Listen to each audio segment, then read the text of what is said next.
Here's another drill that can be used for quickness or agility, and it's just a matter of being creative with cones. So what I've done is just set up 4 corners with a cone in the middle.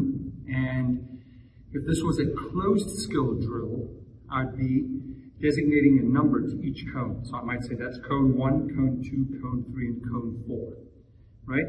And you might start in the middle, and on my cue, I might say, let's go cone 1 back to center, cone 2 back to center. So you could start here, accelerate to this cone.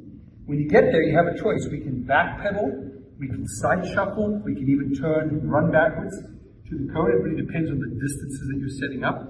Ideally, because this is a quickness or agility drill, we want to keep the spaces between cones relatively small, maybe no longer than 5 to 7 yards. And so we could go cone 1 and back, cone 2 and back, cone 3 and back, cone 4 and back, and repeat the sequence. Or you could alternate it, go 1, 3, 2, 4. If you had 5 cones, 7 cones, you could just change the numbering system.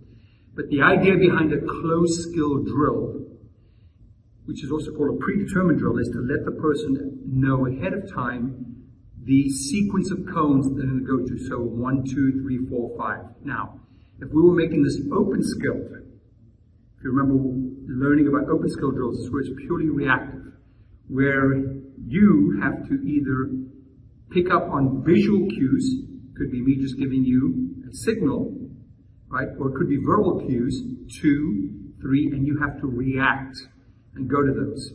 I could also bring in a little bit of coordination where I could say 3 times 1, and that'll have to designate which cone you go to. 4 minus 2, and you'd have to identify which cone you have to go to. So these could be done purely as a predetermined, where ahead of time you're telling the person what to do. The beauty of that is that you're teaching them the motor skills, they're learning the patterns, which means give them a lot of feedback. On the open skill drills, it's all reactive, which means now it's more game-like, more lifelike, and now they have to react to either verbal or visual cues, right? The other thing you could do is to really elevate the level of the coordination, is you could cue which is the relevant information, the sensory information, which is the irrelevant, so they have to gate out. So I might say visual 1. When I say visual, that's the relevant cue. So that's the cue you got to focus on. If I say 1, that's the distractor. I could say verbal 3. That's the distractor. I'm showing you 2. You've got to focus on when I say verbal 1. Or I could even go more advanced. Say verbal 1 plus 3. In that case, you got a 4. I'm showing you 3. So this could be the distractor. So there's multiple different ways. The last thing I want to say here is that through these drills, you could make these running drills. You could make them jumping drills. Remember, the key about a jump is a jump, 2 feet leave, 2 feet land. A bound, 1 foot leaves, the opposite foot lands. And a hop, 1 foot leaves, the same foot lands.